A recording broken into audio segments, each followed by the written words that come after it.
Cold Steel 4. What a game. The Cold Steel series of the Trails of whatever series. Yeah, bloody hell, what a start.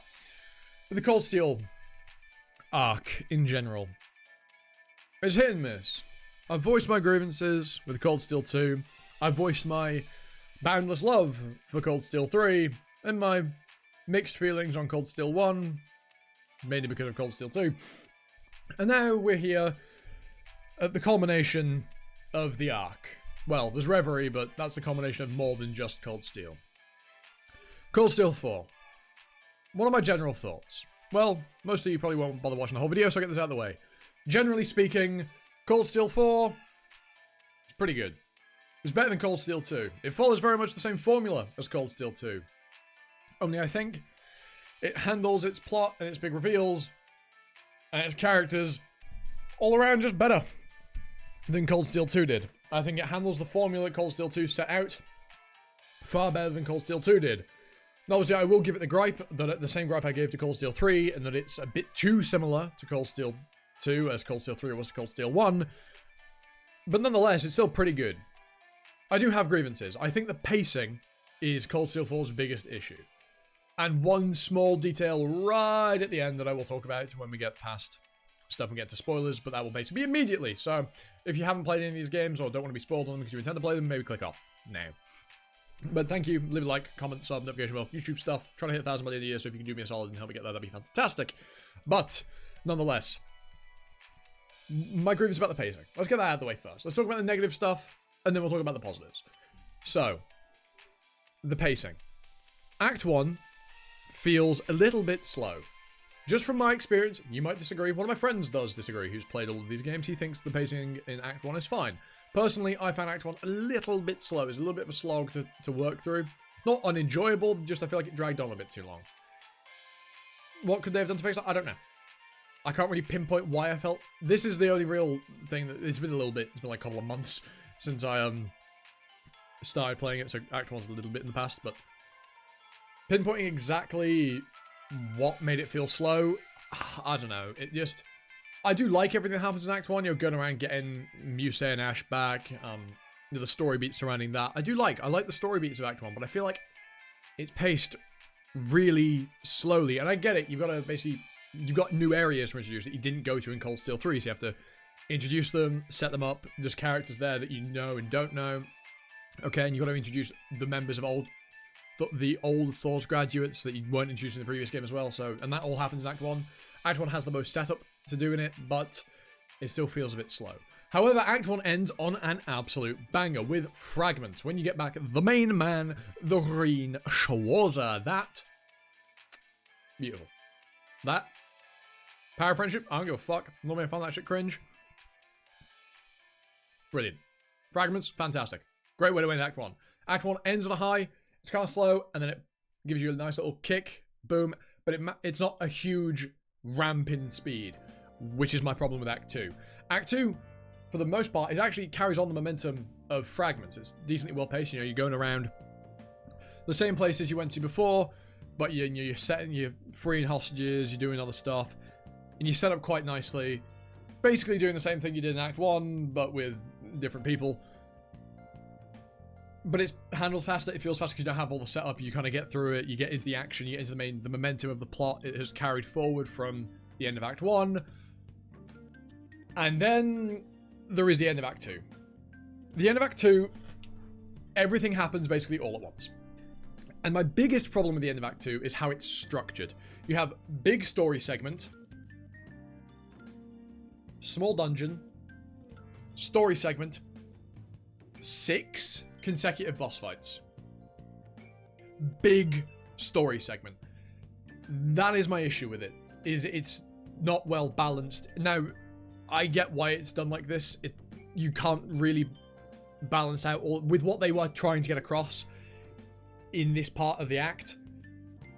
I get why it was done like this, but it just, for me, felt a bit too unbalanced in the gameplay to story ratio, especially when I sat through about, I think, an hour and a half of cutscene and was clocking out a little bit, especially after having done 6 fucking boss fights beforehand. So yeah, oh god, my hair is annoying me.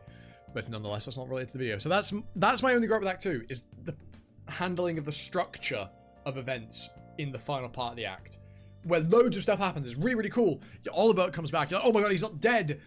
And that's really cool, but I think it, in my opinion, a little bit hampered by how it's structured. By the time you get to that, I was burnt out.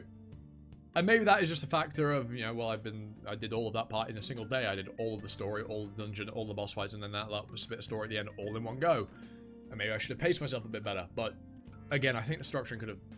But at the same time, it's going to be hard to change the structure of that with how it's laid out. So I get why it is the way it is. But for me and my personal taste and how I like things to be structured out, not for me. Act 3, however, gold. Act 3 is gold.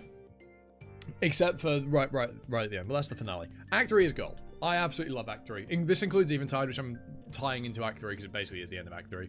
The only thing with Act 3, it feels a bit short. Act 3 feels like it goes by really quick. In comparison to how slow Act 1 felt, Act 3 feels really short. And if you look at the story beats, it kind of is. So if you take Act 1, I'm kind of tying the prologue into Act 1 because they do flow pretty seamlessly into each other. So you got the prologue. I can't remember. Where'd you go? You go fucking Milsant. It's not first. You don't quite go to Ordis, but the Ordis area, Lamar, West Lamar, I think. Crossbell. There's something else you do as well. In fact, no, I think that's it. So it's prologue, Milsant area, so West Lamar, Sutherland, not in this order. Or is it in this order? No, it's not. It's Sutherland. No, it is in that order. Crossbell, I think it's in that order. And then you have Fragments. So that's 5 story beats that really happen in Act 1. Act 2, you have basically the same 3 places, and then the stuff on the Pantagruel. So 4 story beats. Okay, fair. Act 3 is Rivalry, Eventide.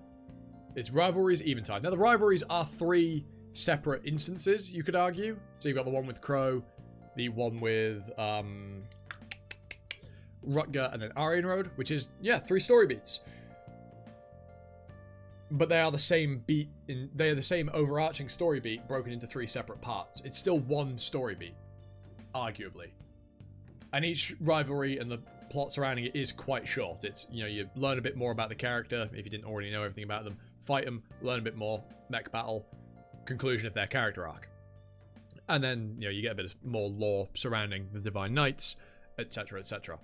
Aryan Rhodes is obviously the biggest, because the most stuff happens around her. And her involvement within the story. She's been around for the longest out of every, other than Crow, arguably, but then she also has more games to her. So, yeah. And then Eventide. So, you've got really only 2, maybe 3 total story beats in Act 3. Act 3 is just really short. It feels really short by comparison to every other act. But at the same time, Act 3 is also the act with the most non-main story content, the most side quests, the most optional stuff to do. So you could argue it's weighted that way. But in terms of plot, the story beats, Act 3 is quite short. That's, I think, my only problem with Act 3 is it was over a bit too quick. If Act 3 is a bit longer, spread out the pacing of Act 2, put a bit more of Act 2 into Act 3, maybe, I don't know, maybe that would have made it better. But I guess it's not that I'm saying Act 3 is bad, I think it was just a bit too short. I kind of wanted, we would have liked a bit more. Now you might be saying, but isn't that contradictory? You had a problem with it being too much at the end of Act 2 and then Act 1 being too slow, so how can you complain about Act 3 being too short? Well, again, I think, just the micromanagement here of the pacing. That's why I'm saying the pacing, it feels a little bit off, and it's not the biggest issue, which is why I'm saying this game is better than Cold Steel 2, because I think Cold Steel 2 has way more issues than pacing. But, again, it's a little off, and it did hamper the experience a little bit for me, personally. And then we get to the finale. I have no issues with the finale. The final dungeon, not my favourite. The Empyrean Fortress, the 5 salt pails aren't even really salt pails, and I don't know why the characters call them salt pails, because they look nothing like the salt pail in shape, colour, or, atmosphere. They just don't have this. They don't even do the same thing as the salt pail, but they're referred to as being salt pails, despite nothing about them being the same as the salt pail, other than their big towers that appeared out of nowhere. So I don't know why they're called salt pails, but okay, sure, even though they're not white. And don't turn the surrounding area into salt. aren't big, thick columns. They're thin spires that then become a bulbous thing at the top. They look nothing like the Salt Pale, but they're called Salt Pales. That irritates me. That small thing irritates me. But okay, sure. That's because I'm a bit of a... I'm a bit silly, shall we say. That irritates me. I don't know why they're called Salt Pales when they look nothing and function nothing like a Salt Pale. But okay. Sure, fine, whatever. That, I really like. I like the build-up. It does feel really climactic. Unlike Cold Steel 2's conclusion. But then again, Cold Steel 2 isn't the conclusion of Cold Steel. It's the conclusion of the Eastern Erebonia part of the Cold Steel arc. Whereas Cold Steel 4, this feels like a conclusion. It's hefty. It's got weight to it. Everybody coming together. You know, you're powering through the Empyrean Fortress. Imperial, not Empyrean.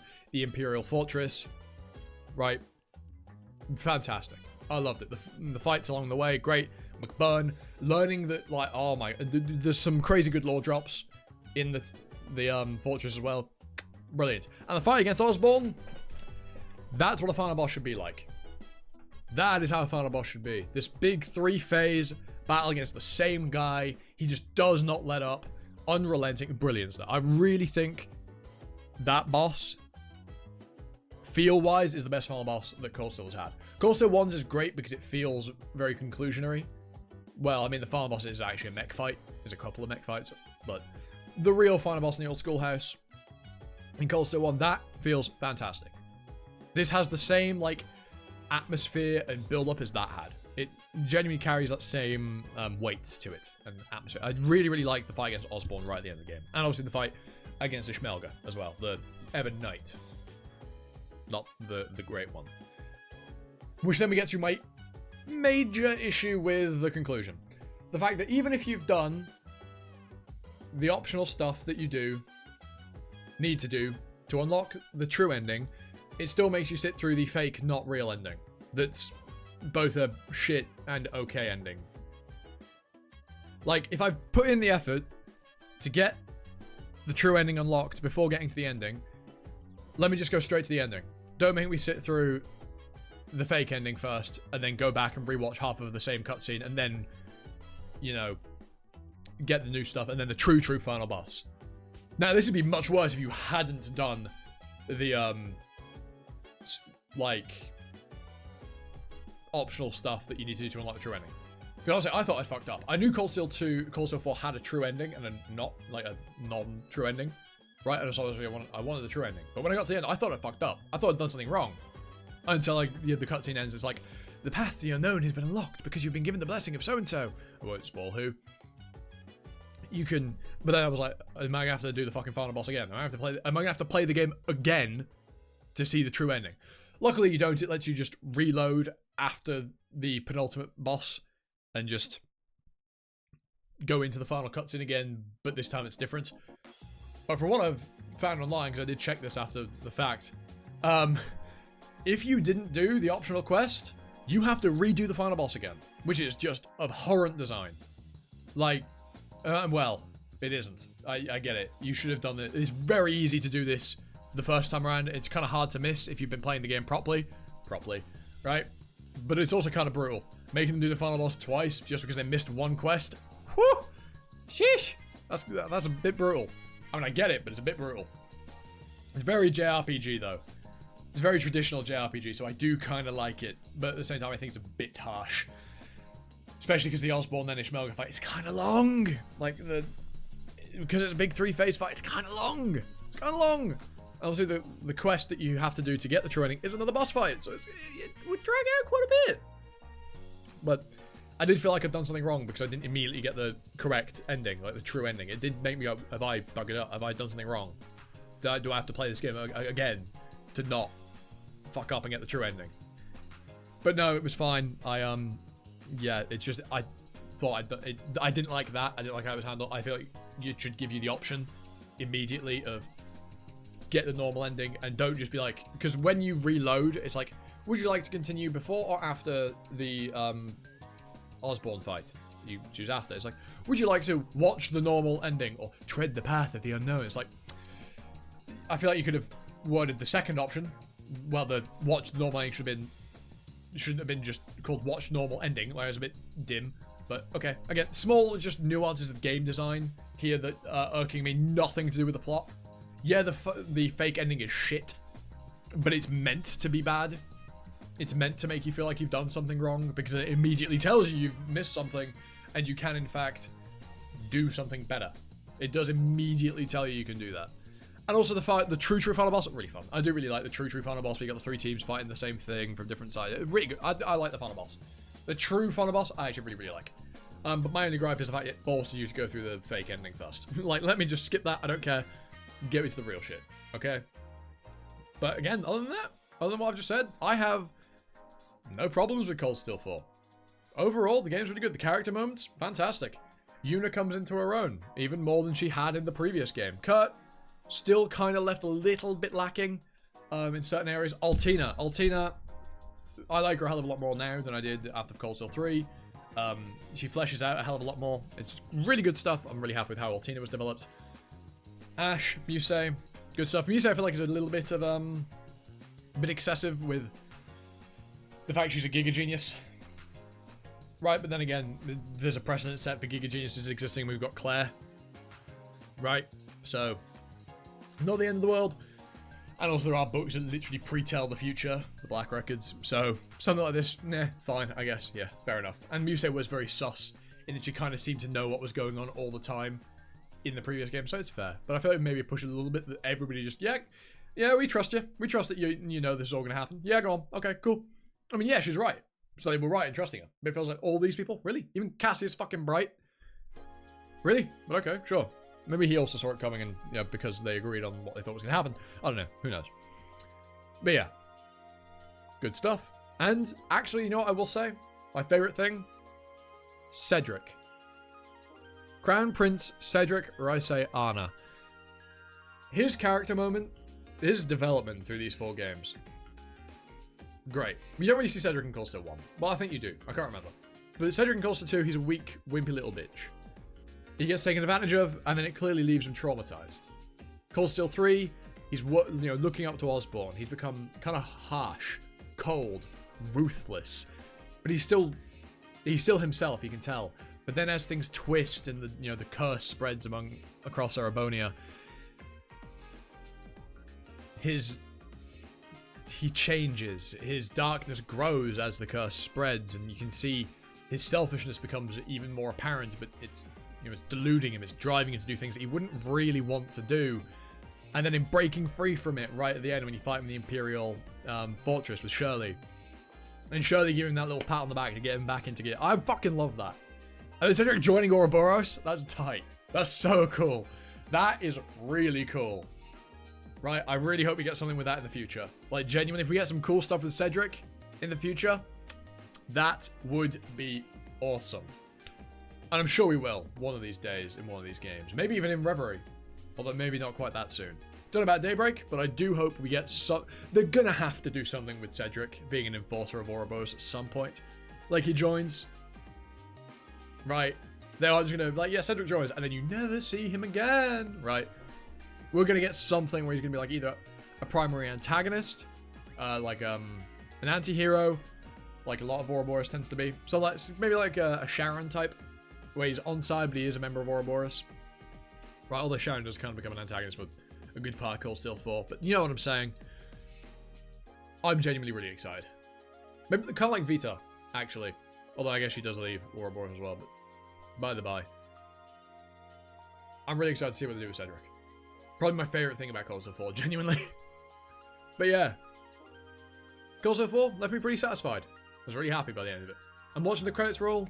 I'll let my problems with it slide. Like, the Oliver and Cher's wedding. Wedding? Watching all the characters, see them all together, all happy.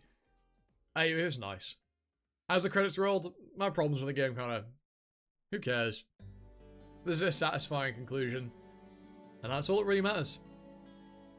So, next for me, Trails into Reverie. And then it'll probably be a bit of a break from the Trail series before I get to Daybreak, because I do feel myself burning out on the series just a little bit. But I will eventually get to Daybreak. But next for me is Reverie. There'll be a review on this in probably a couple of months. But yeah, I hope you all enjoyed this. Let me know your thoughts on Cold Steel 4 in the comments below. And either way, I've been Aussie, you've been you, and a ta-ta. For now.